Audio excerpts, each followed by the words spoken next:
Boa noite. Vamos a Atos, capítulo 12, finalzinho do capítulo.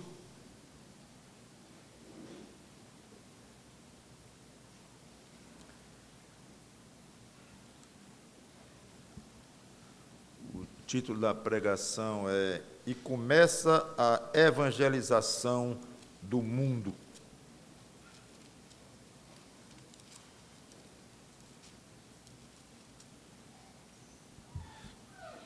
Na última pregação, nós estivemos vendo a morte horrível de um perseguidor atroz da igreja em Jerusalém, que é esse Herodes, neto de Herodes o Grande, aquele que reinava quando Jesus nasceu.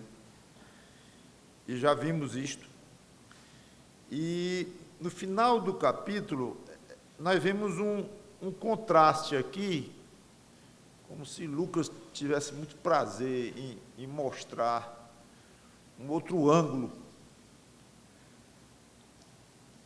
Entretanto, estamos no versículo 24, Atos 12 e 24. Lá no 23, ele termina assim, falando de Herodes, né? E comido de vermes expirou. Um final abominável. Entretanto, a palavra do Senhor crescia e multiplicava. É inevitável observar o contraste aqui. Enquanto este pobre infeliz morria de uma maneira muito sofrida, depois de matar o primeiro apóstolo da igreja, depois de prender o número 1 entre os apóstolos, Pedro, depois de perseguir, visivelmente ele é vingado por Deus aqui na terra mesmo, quase como um preparo para o que vai encontrar ou já está encontrando depois da vida. Aí, Lucas, o autor de Atos, diz, mas ao mesmo tempo que acontecia isto, Deus tinha o seu trabalho e como tinha, a palavra do Senhor crescia e se multiplicava. Barnabé e Saulo, cumprida a sua missão, voltaram de Jerusalém, levando também consigo a João, apelidado Marcos. Vamos orar.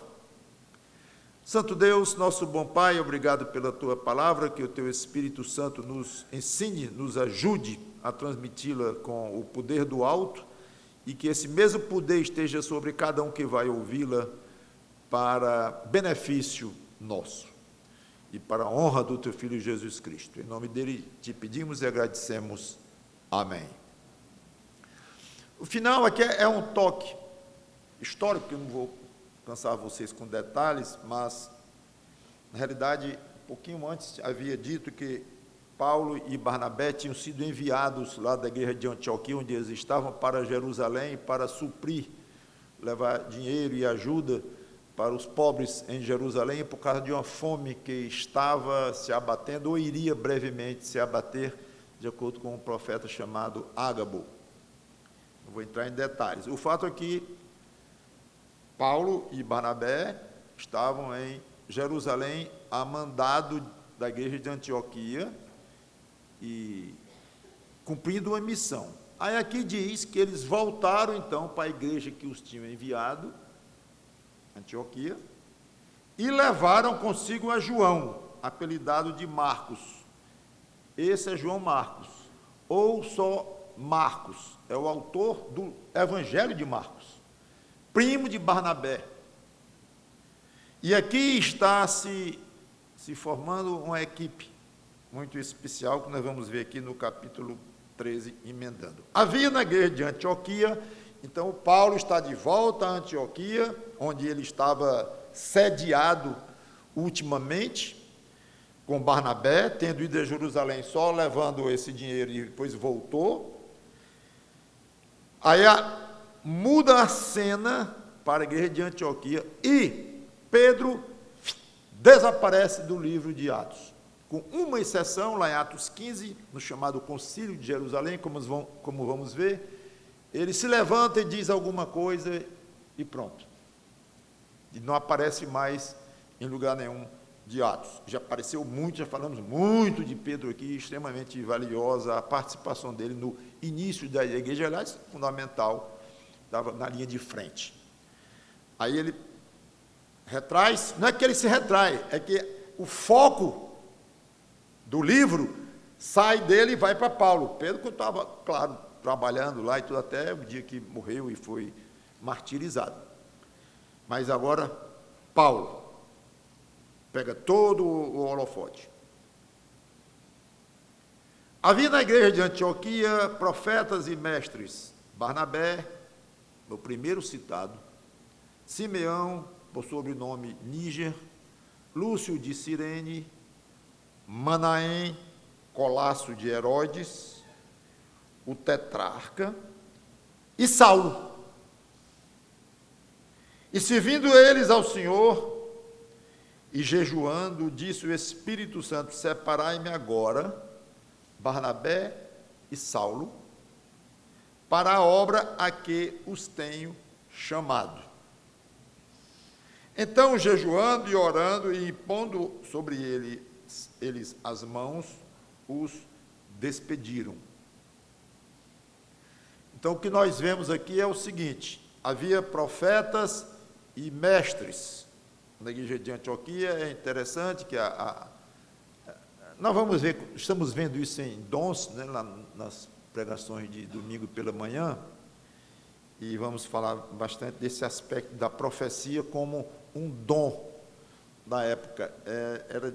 Foi diferente do que eram os profetas do Velho Testamento, como Isaías, Jeremias, alguns chamados desde o ventre materno, e que se dedicavam de uma maneira muito mais profunda e a vida inteira.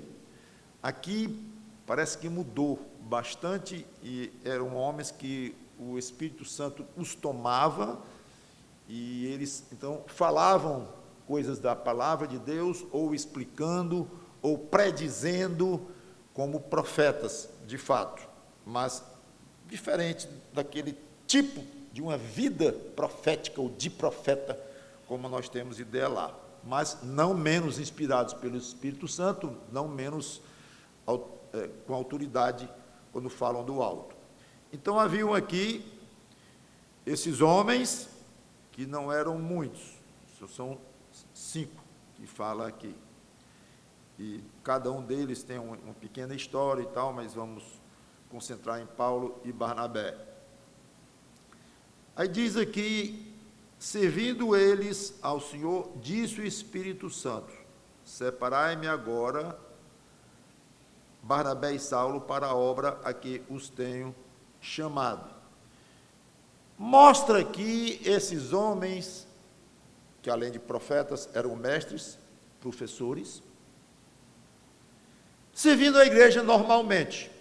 Então, um grupo poderoso na palavra, na vida, no poder do alto, e eles estavam jejuando, tinham esse costume, pelo menos até aqui, é algo que o Novo Testamento não legisla sobre esse assunto, não tem nenhuma ordem para igrejas jejuarem, é um assunto interessante, não vou entrar aqui agora, mas eles aqui estavam jejuando de acordo com o costume que deveria ter, e receberam então uma revelação. É interessante a simplicidade com que Lucas fala. Disse o Espírito Santo: separai-me agora, Barnabé e Saulo. Mas o Espírito Santo disse isso como? Disse. Como se fosse um homem entre eles, como se fosse alguém lá. O Espírito Santo disse. E Lucas não esclarece, deixa em aberto. Claro que para ele era secundário. Para não dizer ao próprio Espírito Santo isso era secundário, porque Lucas escreveu sob total direção, movido pelo Espírito Santo, como se isso realmente fosse de segunda importância. Não há uma menção aqui em que foi em voz alta, que poderia ter sido, quantas vezes Deus se manifestou dessa forma, através de um anjo, de várias formas, aqui não fala.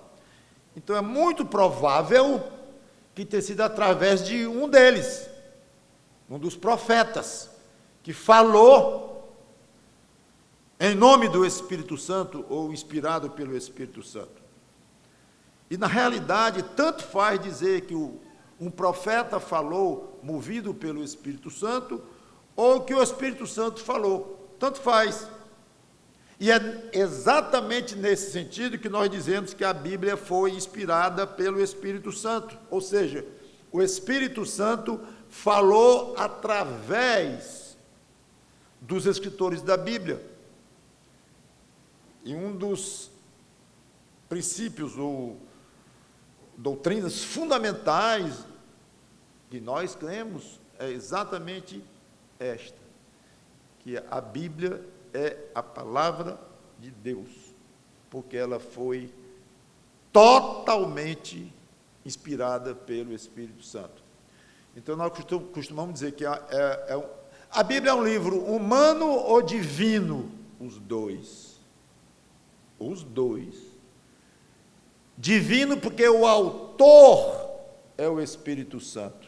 Ele foi que gerou o conteúdo do que está aqui. Cada palavra que está aqui na nossa Bíblia, claro, os originais, que são cópias, os originais.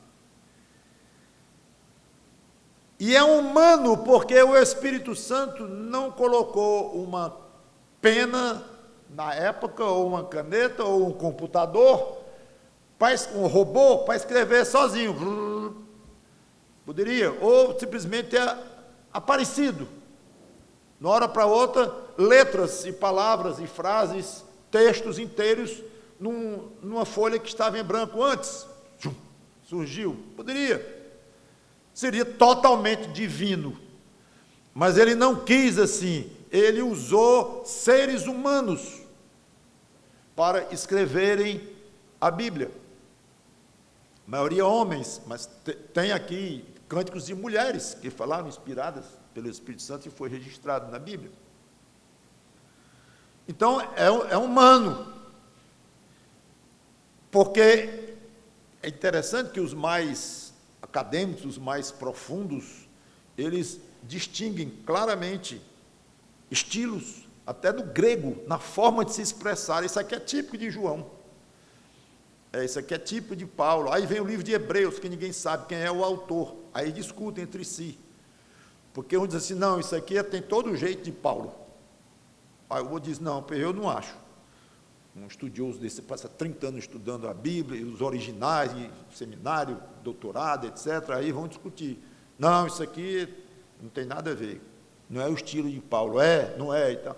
Mas a tal ponto, vocês vejam, que chegam nesse detalhe de que realmente tem algo do estilo individual. É como se a pessoa, o escritor, estivesse naturalmente escrevendo. Não se tem ideia, não há um motivo para crer, que é algo tipo psicografado. Sabe como os espíritas fazem? Que fecham os olhos e botam a mão, embora eu nunca tenha visto um, e nem pretendo, mas eu sei que é assim, né? Mais ou menos assim, fecha os olhos, bota a mão na frente dos olhos e tal, aí começa a escrever lá, levado por um espírito, obviamente maligno, que está ali falsificando tudo, mas um espírito real, que eu creio, muitas vezes, outras vezes é charlatanismo puro, mas seja como for, não deve ser a ideia de um escritor bíblico fechando os olhos assim, recebendo do Espírito Santo uma mensagem, escrevendo direto, lá, sem saber nem o que está escrevendo. Não. O mais natural que nós presumimos é que Paulo pegou a pena lá, ou ditou para alguém, como ele gostava, chamado amanuense, que era o secretário que escrevia, ele tinha vista ruim, e alguns ele nem escreveu, ele pediu para alguém escrever para ele, e foi escrevendo aos irmãos lá de Corinto e tal, de Éfeso, escrevia, às vezes abria o coração, às vezes não, às vezes dava um carão, às vezes não, e variava muito, deixava emoções registradas. Então, é um livro humano, e ao mesmo tempo divino.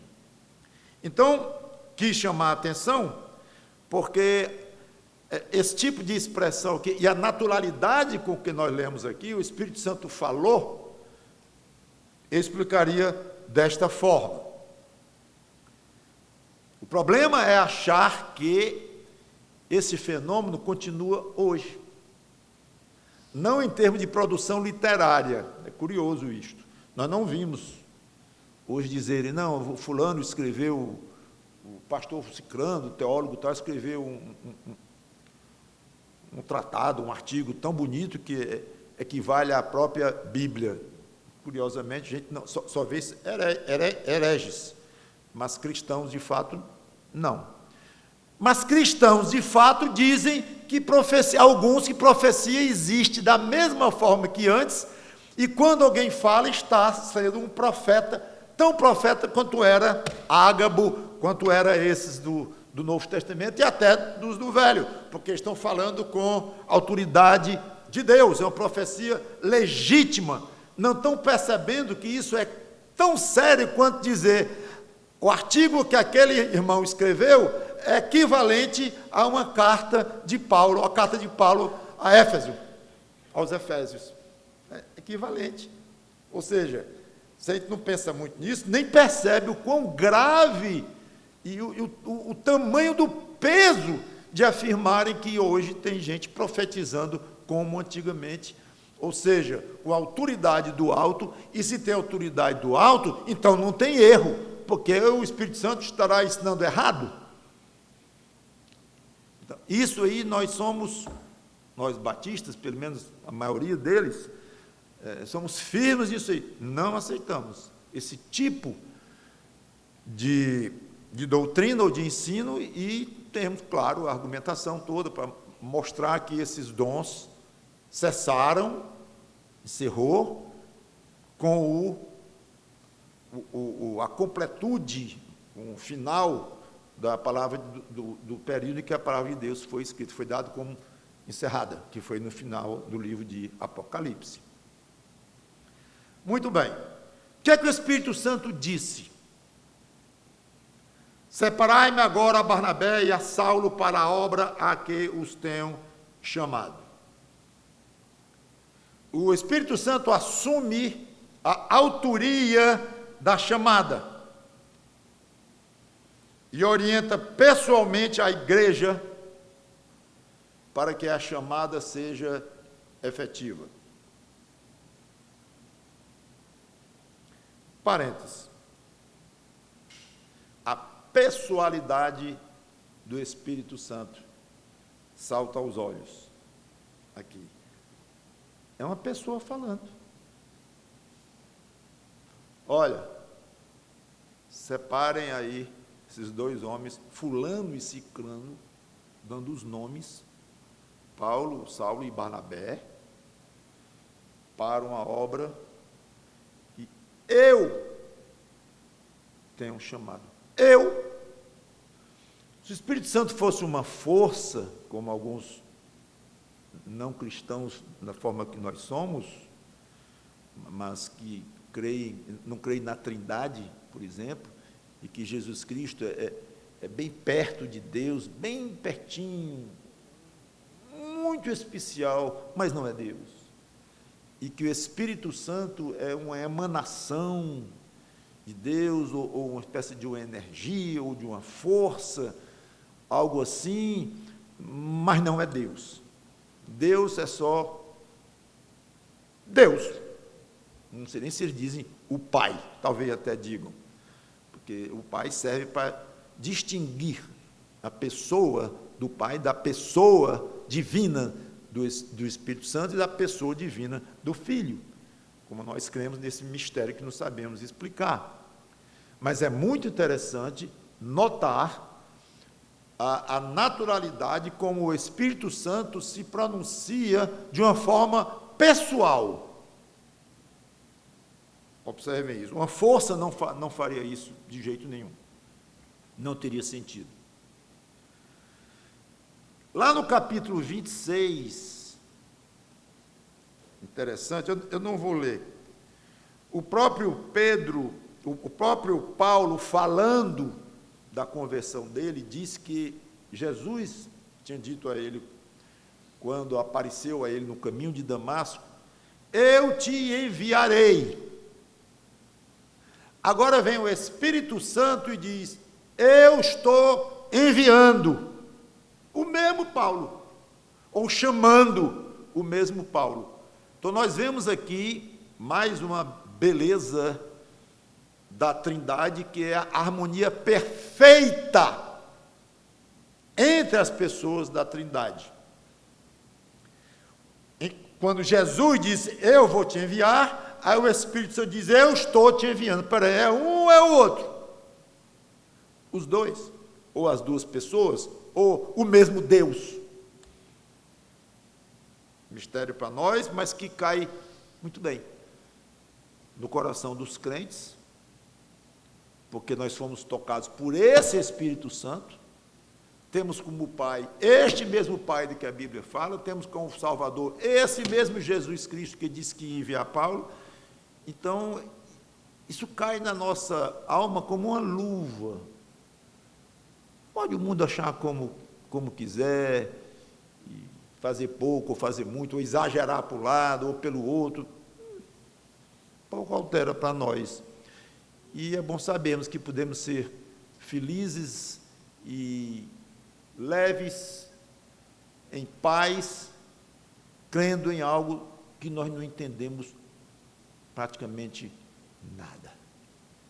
Como é que pode isso? É muita irracionalidade desses crentes.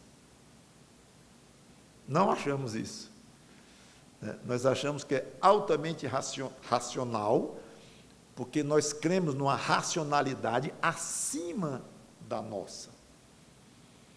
E, por conta desta racionalidade, nós chamamos para nós esta racionalidade, no sentido de dizer, nós nos submetemos a esse raciocínio, a essa lógica tua, e não nos damos ao luxo, à arrogância de examinar a tua lógica e avaliar para saber se tem sentido, se não tem sentido, se é razoável, se não é. Nós não fazemos isso. Nunca esqueci um grande amigo meu, professor de seminário e tem mestrado e tudo, é homem de muito estudo e muita leitura. E ele estava, faz uns bons anos isso, ele estava preocupado, porque muitos colegas dele, de faculdade e tudo, foram muito além dele na questão do estudo. Ele se tornou missionário, esteve aqui no Brasil, morou em Israel muito tempo, hoje ele é pastor nos Estados Unidos. Então ele lê muito de uma maneira particular, mas muito mesmo, e alguns amigos dele continuaram no mundo acadêmico mesmo, pesado, nas universidades cristãs, e fazendo doutorado, pós-doutorado, e se dedicando a ensinar teologia e tudo mais, e se complicaram um pouco. Eu me lembro, em São Paulo, ele conversando isso comigo uns anos atrás, disse: rapaz, eu fico triste, porque alguns amigos meus estão se complicando, eles estão querendo ir fundo, mais fundo, e quanto mais vai, mais quer entender, mais quer explicar, aí começa a ler o teólogo A, teólogo B, o alemão tal, o americano tal, o teólogozão, e aí vem um modernista, vem um liberal e diz uma coisa, depois diz outra, e começa a não se conformar com a Bíblia, como ela está aqui, com as explicações que ela tem e com as não explicações que ela não tem. Tão importantes quanto as explicações. Então, o que a Bíblia não explica é tão importante e deve ser tratado com tanto cuidado quanto as coisas que ela explica. O que eu quero dizer com isso? Ela explicou isso aqui? Não. Cuidado. Ela explicou? Explicou. Cuidado também. Cuidado de todo lado, óbvio, a palavra de Deus. Mas o que ela revela, nós podemos, então, tentar ir um pouco mais até um limite bem modesto, em termos de entrar no nosso próprio raciocínio, nossa própria inteligência, e não se conforma, às vezes, não, isso aí é para o... Esse negócio de dizer que não entende isso aqui, isso é para os menos letrados, né? Porque não é à toa que eu estou com 30 anos de grego, 30 anos de hebraico, já fiz de lá para cá, daqui para lá, e tudo, não, tem que ir mais fundo, lógico, não é lógico, não. Então, é uma espécie de uma... Aqui eu fiz um parênteses, como eu disse que ia fazer, um pouco longo talvez, mas observem essa harmonia belíssima. É mais um gozo para o crente. Para mim, eu faço isso pessoalmente, eu gosto demais. Acho delicioso. Oh, a trindade aqui. Olha aqui o Espírito Santo e Cristo agindo juntos. Olha o Pai e o Filho agindo juntos.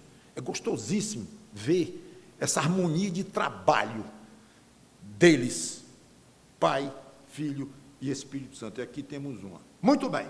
Aí o Espírito Santo diz assim, separai-me dois. Ele está falando com um grupo.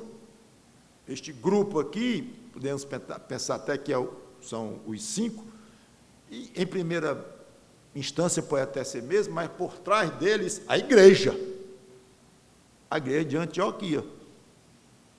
Enviem esses dois. Então, algo curiosíssimo aqui. Primeiro, uma chamada pessoal.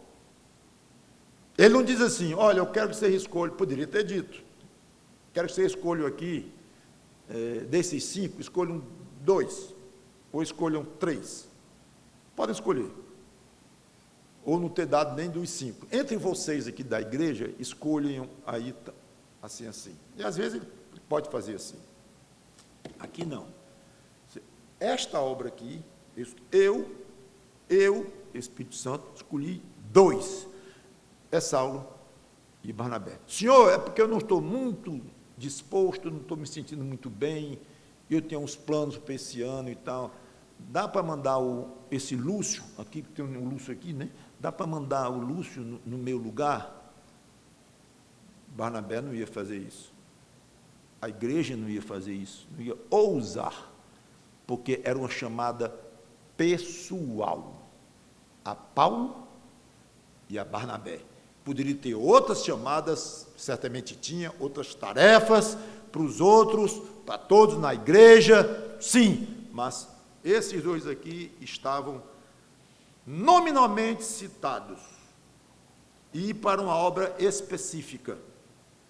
Nesse caso aqui, fazer esta que foi considerada a primeira viagem missionária, e de uma maneira mais abrangente, no caso de Paulo, evangelizar, abrir trabalhos, abrir igrejas, no caso de Paulo, a oeste, ali de Israel, de Jerusalém, indo até Roma, onde ele chegou. Ele tinha um plano de ir até a Espanha, que seria mais oeste ainda, mas ele, até onde temos o registro, parou em Roma, que já foi muito para a época, as distâncias daquela época. Ou seja, era uma obra específica. O crente, ele deve ter o tempo todinho, mexendo com ele. Qual é a minha obra? Não, o pastor Mauro quer dizer que tem algum Paulo aqui, que vai fazer alguma obra grande como a de Paulo? Não estou dizendo isso. Mas eu estou dizendo, e estou mesmo, que o Espírito Santo dá dons a cada um individualmente, como lhe apraz. Como estamos vendo domingo de manhã, começamos a ver. Dons que são o quê? Capacitações para servir só na igreja. Então, na minha maneira de ver, todo crente deve estar constantemente se perguntando: qual é o meu trabalho na obra de Cristo? Qual é, Senhor? Estou às ordens. Não é só o espírito de gratidão, que é importantíssimo para estar todos os dias na mente do crente e no coração dele. Também, obrigado, Senhor, sou salvo ou sou salva. Tenho paz no coração quanto a isso. Na hora que a morte chegar, eu estou pronto, porque ali, na realidade, é o começo da minha vida eterna, ou o começo da nova fase que a vida eterna nós já começamos a ter, mas ali eu vou chegar em Cristo e tal, mas obrigado por isso, e só. Não, é muito, muito importante esse sentido de gratidão e de se lembrar constantemente de onde foi arrancado do império das trevas e transportado para o reino do Filho do amor de Deus, Pai. É ótimo. Mas acompanhe essas ações de graças, como Paulo chama, essas orações de agradecimento, com uma pergunta: Senhor, se eu já estou salvo, a eternidade já está na minha proa, já sou teu filho, ou tua filha, maravilha, por que eu estou aqui? Por que eu estou aqui? Já fazem 5 anos que eu sou crente, fazem 10 anos que eu sou crente, fazem 15, fazem 20, e eu aqui, doente ou sem estar doente, rico, pobre, já tive dinheiro, já pedi, já ganhei de novo, ou isso, aquilo. Estou aqui enfrentando esta vida dura, difícil. Por quê? Por quê? Agora, esse tipo de pergunta, obviamente, é retórica, ela não vai ter resposta, Deus não vai dizer do alto por isso, porque ele já disse nas Escrituras, não no seu caso particular, nem no meu, fulano, ciclano, beltrano, como diz aqui para Paulo e Barnabé, né? Não, mas tem um serviço para você, eu tenho um trabalho para você, eu tenho uma obra para você. Se é pequena, se é grande, se é uma obra composta de vários segmentos, uma missão aqui, depois uma missão ali, um de 1 mês, outro de 10 anos, não sei. Nele revela isto, mas uma obra, não tem sentido um crente ser salvo e ficar aqui quietão, e só vindo aos cultos, e olhe lá, que hoje cada vez menos se vê comprometimento, até com cultos, até com trabalhos normais que a igreja oferece, dá, à custa do trabalho de quem está produzindo, de quem está fazendo, pregando, ensinando, de alguma forma, dando uma aula, liderando um grupo, não é obrigado a ser na sede da igreja, mas fornecendo, a igreja fornecendo subsídios para o crente crescer, se envolver, se preparar, se equipar melhor para esse trabalho. Nem isso, muitas vezes. E já acha muito vir ao culto de manhã, à noite, ou não. Ou já vim de noite, por que eu vou de manhã? 2 vezes. Tá bom, uma. De quarta-feira é longe, estou cansado e tal. Estou dando exemplos só. Ou seja, é curioso que aí não se trata mais nem de trabalho, gente, de serviço, é de usufruir o que está sendo dado por Deus através de irmãos e irmãs do trabalho de Deus, que são várias ordens de trabalho. Então vocês vejam onde a gente tem chegado. Já é muito.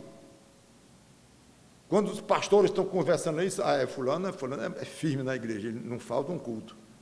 Peraí, isso é ser firme na igreja? Não faltar um culto? Isso é o mínimo, né?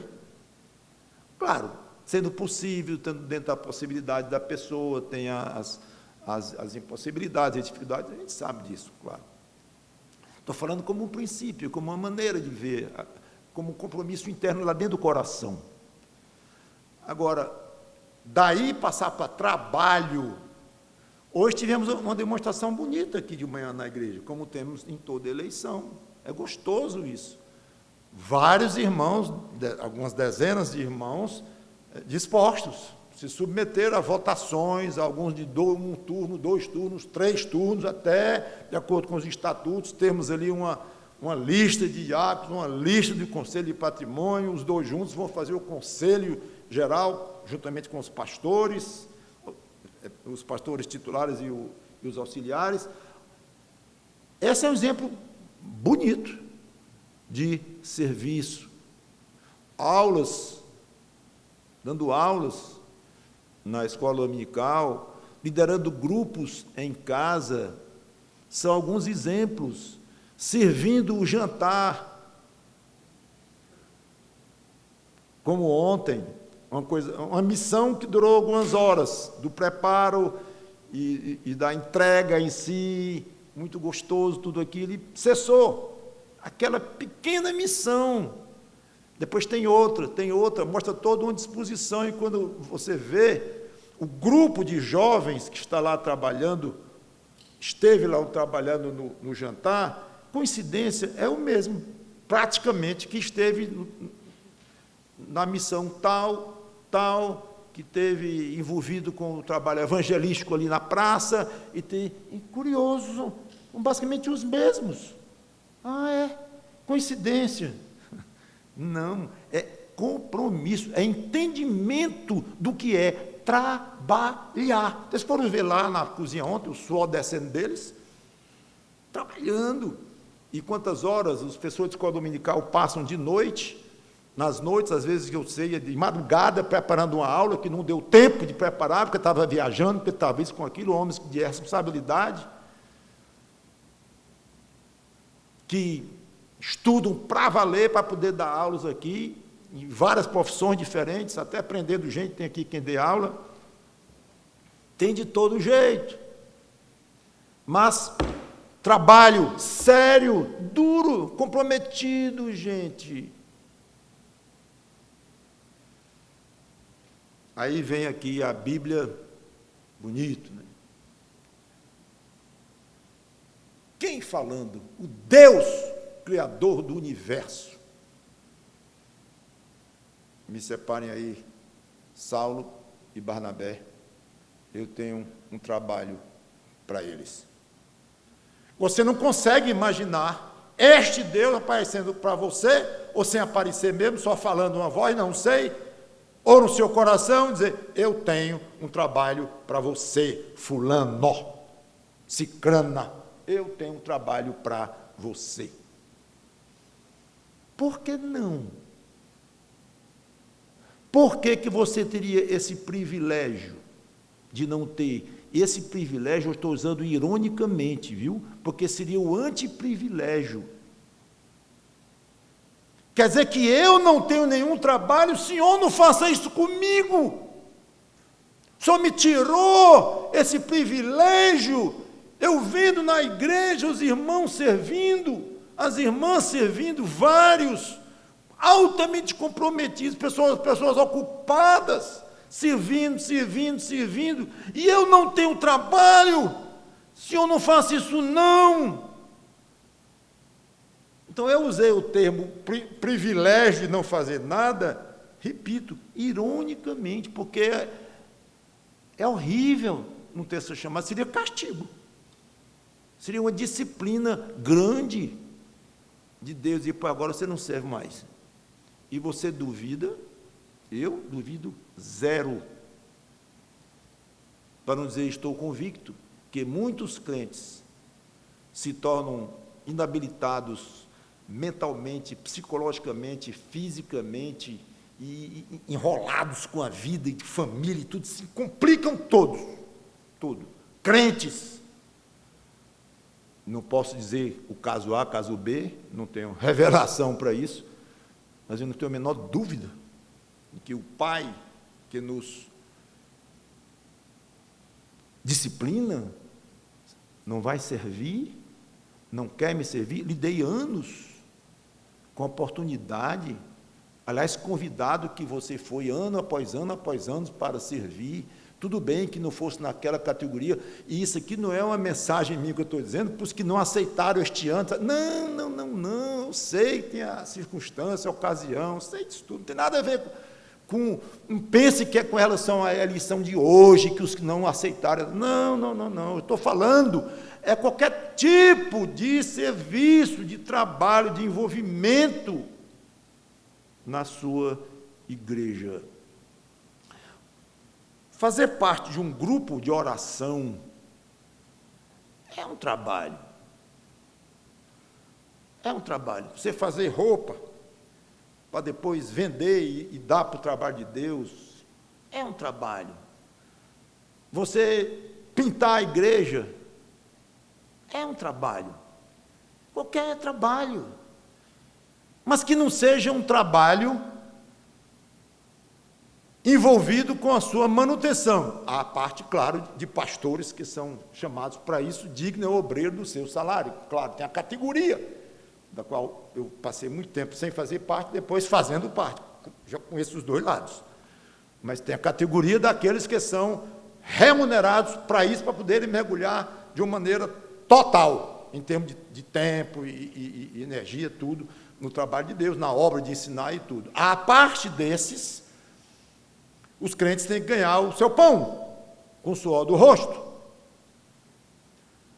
Além desse ganhar o pão com o suor do rosto. O problema é que tem crentes que querem ganhar uma padaria.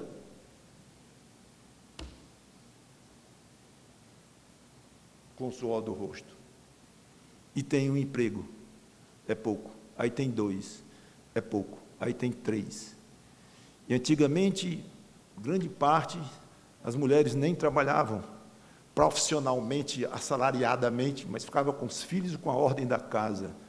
Aí depois isso passou a ser inaceitável. Aí tem que, se não fizer uma profissão, uma faculdade, uma coisa, não vai ter nem quem case comigo hoje em dia. A moça pensa, e faz parte hoje. Não estou dizendo que é mal nem que é ruim, estou dizendo o fato. Então, é pouco. O marido ter um emprego, ter 2, ter 3, ou ter uma empresa, depois ter 2, depois ter 3 filiais, ou 4, aí tem que ser na cidade vizinha, tem que ser pegar o estado todo, ele tem que pegar o país todo. É pouco. Bota a mulher para trabalhar também. Aí vai trabalhar. Ela faz faculdade para poder trabalhar, aí tem um filho na faculdade, aí não tem tempo e bota na creche, gasta na creche metade ou mais do salário que ganha lá, aí começa. E já o filho mostra sinais de estar sentindo muita falta de uma educação como a Bíblia prevê, da mãe ensinando lá, aí já tome psicólogo, tome orientador, tome isso, tome aquilo, e está aí. Vocês estão vendo aí. E parece que nem o crente sabe dizer assim, eu paro aqui, com o que eu tenho, com o que eu ganho, eu paro aqui. Se minha mulher vai trabalhar, tudo bem, não é proibido trabalhar, não é antibíblico não, ok. Mas vamos botar limites, de uma maneira tal que vai ficar tempo, e energia, e cabeça, para eu, o marido, trabalhar, para minha mulher trabalhar pela igreja do Senhor Jesus Cristo. Ah, mas eu dou o dízimo. Você não entendeu nada? Acha que o dízimo é o seu trabalho? Acha pouco? Não pergunte a mim não, viu? Pergunte a Deus se ele acha pouco o seu dízimo. O seu dízimo não tem nada a ver com o seu trabalho, nada, zero, em termos de igreja. Com o seu dízimo você está contribuindo para a igreja funcionar, só isso, só para ela poder existir, humanamente falando. Só para isso. Mas você está em paz com a obra de Deus, quanto à sua participação pessoal, porque você está em dia com o dízimo, isso, os que estão. E você lê um relatório como o de hoje, dízimo, mês tal, dízimo, mês tal, dízimo, mês tal, dízimo, mês tal, dízimo, mês tal. Que é isso? Você vê que tem uma coisa esquisita, mas não tem pastor que resolva isso, não tem conselho que resolva isso. Há 40 anos que é assim, não sei eu que vou mudar isso tudo, mas que é interessante isto. Então, tomei meu tempo, praticamente todo aqui, e tomaria de novo, pela importância do que eu acho que estou dizendo aqui. Tem essa frase que eu escrevi: deve haver alguma coisa que Deus quer que você faça para a igreja dele, ou para o trabalho dele. Acho difícil acreditar que não exista. Muito bem. Ao mesmo tempo em que era uma chamada pessoal, Saulo e Barnabé, era uma chamada coletiva, ou seja, para a igreja inteira, a ponto dele dizer: separai-me, providenciem. E a igreja obedeceu prontamente. No versículo 3, então, jejuando e orando e impondo sobre ele as mãos, os despediram. Para que isso tudo? O Espírito Santo já tinha falado pessoalmente, já tinha, ou através de um profeta dele: me separem fulano e ciclano, para a obra que eu tenho para eles. Ah, tudo bem, Paulo, boa viagem. Barnabé, boa viagem. Meu irmão, está aqui uma quentinha aqui para a viagem, até de noite. Tchau. Claro, o Espírito Santo vai cuidar de vocês, Deus vai cuidar de vocês, ele sabe onde ele vai mandar vocês, ele sabe de tudo. Então, até logo. Não. Eu quero fazer este trabalho através da igreja de Jesus Cristo. A igreja não é chamada de igreja do Espírito Santo, nem igreja do Pai, é de Jesus Cristo, embora deve ter várias passagens que chamam de igreja de Deus, claro, e que é de um é de outro. Mas às vezes é bom nós identificarmos esse tipo de colocação em termos das pessoas divinas. Tem importância algumas vezes isso aí. Ou seja, quero envolver a igreja. Eu sei que foi eu que tive a ideia. Espírito Santo falando, eu sei para onde eu vou mandá-los, eu sei os nomes que eu quero, mas se envolvam e orem. Para quem? Para mim. Para Deus. Para quem é que nós oramos? Para Deus. Então a obra é tua, tudo é teu, nós temos que orar para ti, pedindo uma coisa que tu designaste, que tu vai dirigir. Exatamente. É assim que funciona a vida cristã. Ou seja, a igreja tinha que se envolver, e se envolveu, obedeceram, jejuaram de novo, oraram, e puseram as mãos, não é no sentido de fazê-los apóstolos, ou fazê-los missionários, não, eles já tinham sido feitos. Por quem? Pelo Espírito Santo. Claro, precisa mais do que isso. Separa esses dois aí. Mas a maneira da igreja dizer assim: estamos com vocês.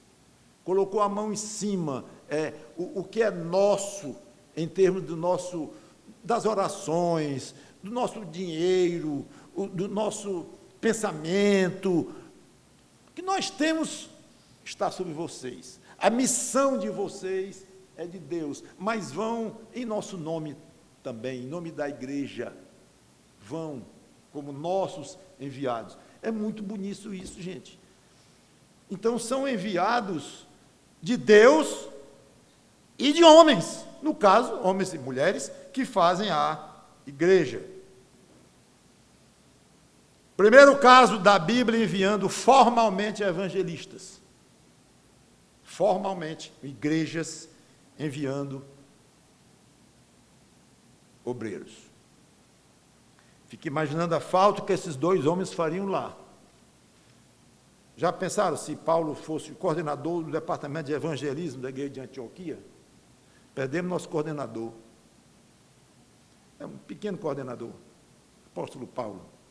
Pois é, até hoje, tiraram ele daqui. Quem tirou? O Espírito Santo. Falta enorme deve ter feito esses dois homens lá. E Deus manda os enviarem para longe. Não diz nem para onde. Interessante, nós não sabemos o percurso aqui, não diz. Primeiro eles foram para Chipre, como nós vamos ver na próxima pregação, se Deus quiser. Mas quem estabeleceu Chipre? Não sei. Foi da cabeça dos 2? Dos 5? Mestres e profetas? Da igreja inteira? Não sei. Coincidência ou não, Barnabé era de Chipre, de Chipre, ou João Marcos, ou os dois, eles eram de lá, a família deles era de lá. Então pode ter sido, vamos começar com a nossa família, pode ser, quer dizer, com o nosso povo lá em Chipre, não sei. Ou o Espírito Santo pode ter dito, não, eu quero Chipre primeiro. Tá bom, não sabemos. Então eles mandaram, obviamente para longe, tudo era longe nesse contexto aí, mas a igreja tinha que obedecer. Então nós vamos, antes de encerrar, quero lembrar que a igreja deve estar sempre muito aberta para perder membros valiosíssimos para outras atividades fora da igreja, talvez para abrir outras igrejas, ou para se envolver num trabalho em outro lugar. Muito comum isto acontecer, muito comum. De repente vem um desenvolver um seminário, passa 4 anos fazendo seminário, lá vai ser pastor de outra igreja, em outro lugar, ali nunca mais, aquele irmão ali, valioso, ou irmã, pronto. Então, deve ser alguma coisa que a igreja deve estar pronta e com muito orgulho, com muita satisfação, dizer, Senhor, que coisa boa, nós estamos contribuindo com a tua obra.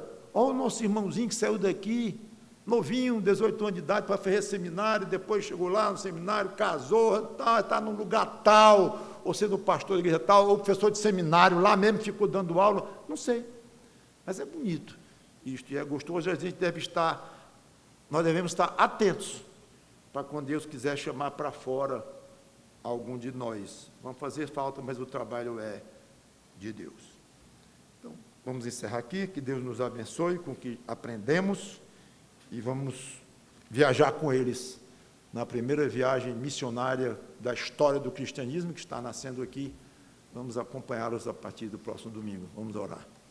Obrigado, Senhor Deus, pela Tua palavra, que o Teu Espírito Santo realmente nos ajude para entender estas coisas e desperte mais obreiros nesta igreja, para trabalharem aqui no nosso meio, ou fora, mas que crentes sejam tocados, para se sentirem realmente, se Tu quiseres, assim, meio requietos, até o momento de dizer, pronto, arranjei um trabalho, vou fazer isto, em casa mesmo, ou online, como é hoje a moda, e seja como for, ou lá na igreja, eu vou abrir um trabalho na minha casa evangelístico, eu não sei, eu vou ajudar a limpar a igreja, qualquer trabalho é digno, obviamente, desde que venha de Ti.